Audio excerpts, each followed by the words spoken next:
Before online shopping, before suburban malls, before any of it, Christmas in America had a specific physical address. A downtown department store, usually the tallest building in the city, with windows that took months to design, a Santa Claus that families lined up for hours to see, and a level of theatrical commitment to the holiday season that modern retail has never come close to replicating. These weren't just stores. They were, for entire generations, what Christmas actually looked like. Here's what happened inside the department stores that used to define Christmas in America. Marshall Field's, Chicago. Marshall Field started as a dry goods business in 1852 and grew into one of the most influential department stores in American history. But its true legacy is what it did every December on State Street.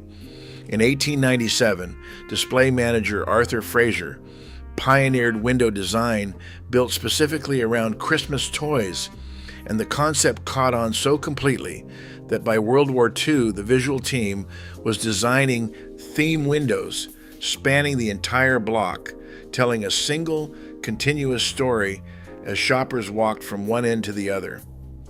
In 1946, Fields introduced Uncle Mistletoe, created to compete with a rival store's invention that year, a character called Rudolph the Red-Nosed Reindeer.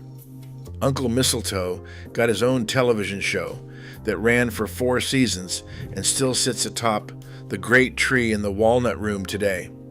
The Walnut Room opened in 1907 on the 7th floor, and the tradition of dining there beneath a towering Christmas tree became something close to sacred for generations of Chicago families, the kind of ritual passed down from great-grandmother to grandmother to mother to daughter without anyone ever questioning why. Marshall Fields was acquired by Macy's parent company in 2005, and the name disappeared that same year. The Walnut Room and the Christmas windows survive today under the Macy's banner, but the company that built this tradition over a century and a half no longer exists. John Wanamaker's, Philadelphia. John Wanamaker built his flagship store at 13th and Market in Philadelphia in 1909, briefly making it the largest retail space in the world. Wanamaker had a specific obsession, a massive pipe organ originally built for the 1904 World's Fair in St. Louis, purchased and shipped to Philadelphia in 13 separate freight train cars. It remains the largest fully functional pipe organ on Earth, with nearly 29,000 individual pipes. In 1956, the store added a multi-story Christmas light show in the building's grand court, eventually narrated by Julie Andrews, synchronized to the organ's daily recitals.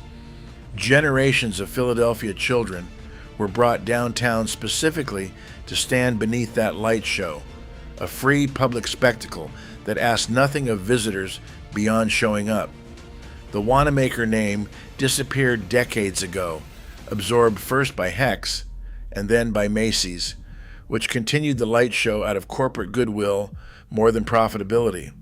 That goodwill ran out in March 2025 when Macy's permanently closed the Center City location, ending 149 consecutive years of the building operating as a department store.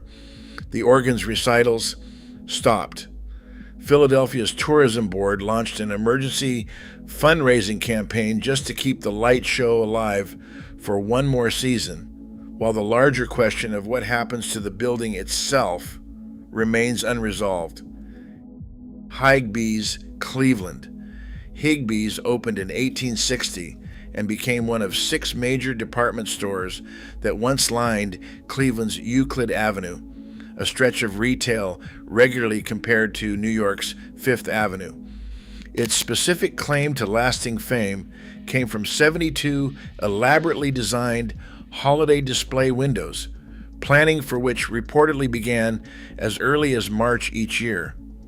But Higbee's earned a more permanent kind of immortality in 1983, when a film crew shot inside the store for a movie about a boy obsessed with a BB gun he had spotted in a department store Christmas window.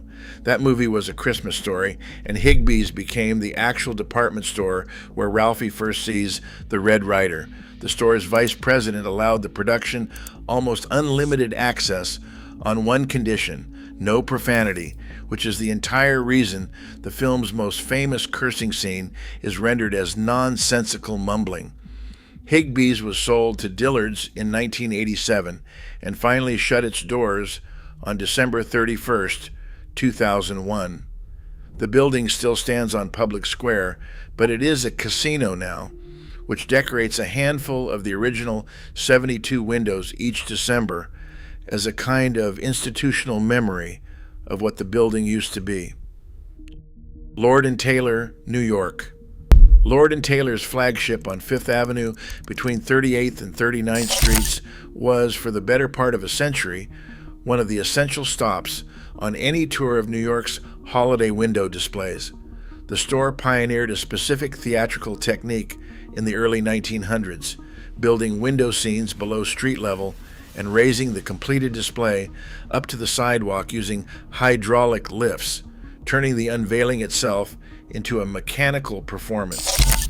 The 6 big windows became known for swirling snow globes, mechanical elves, and woodland creatures in obsessive, old-fashioned detail, noticeably gentler than the high-tech displays going up at competing stores nearby. The end, when it came, was abrupt and total. The century-old flagship closed permanently. The building was sold to WeWork to be converted into office space, with the company decorating only 2 windows for its final Christmas. Lord & Taylor itself, the entire chain, ceased operating less than 2 years later. One of the only stores on this list where not just the building but the company itself no longer exists in any form. Hudson's, Detroit. J.L. Hudson opened his first Detroit store in 1881, and by the mid-20th century, the flagship on Woodward Avenue had become almost unbelievable. In scale, 29 floors, over 2 million square feet, the second largest department store in America, and the tallest department store building in the world at 410 feet. At its peak in the 1950s, roughly 100,000 customers walked through Hudson's doors every single day.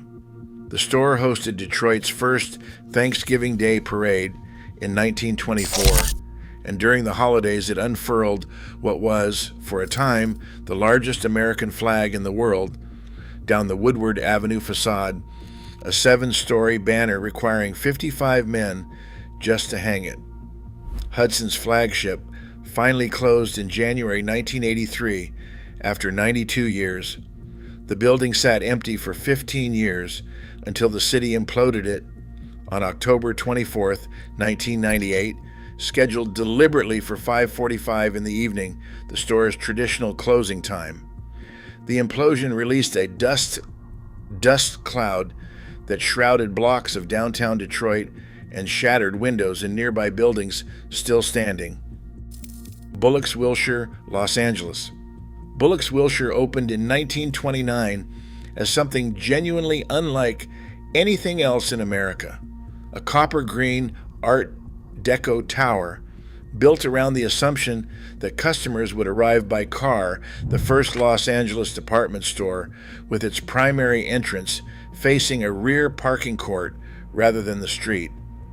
Inside, the store operated as a series of boutiques around a central atrium with a penthouse tea room so elegant that waiters wore candy cane striped bow ties specifically during the Christmas season. The building's holiday decorations transformed the entire interior. Every December, polished marble reflecting strings of light across display cases the store's team treated as works of art rather than simple merchandising. The store sustained serious damage during the Los Angeles riots of 1992 and closed permanently in 1993. Unlike most stores on this list, the building survived intact, purchased by Southwestern Law School, which restored the original Art Deco interiors and now uses the former tea room as a campus cafeteria. The store that once dressed its waiters for Christmas now serves law students 364 days a year, opening its doors to the public for tours exactly once annually. These 6 buildings represent 6 different endings to the same basic story. Some were imploded into rubble, some became casinos or law schools or office space. One simply stopped existing as a company altogether, but for decades before any of that, each one was, for an entire city, the physical location where Christmas itself seemed to live.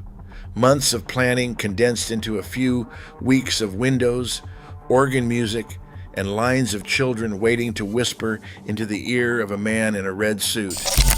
The malls that replaced them never quite managed the same thing, and the internet that replaced the malls never even tried.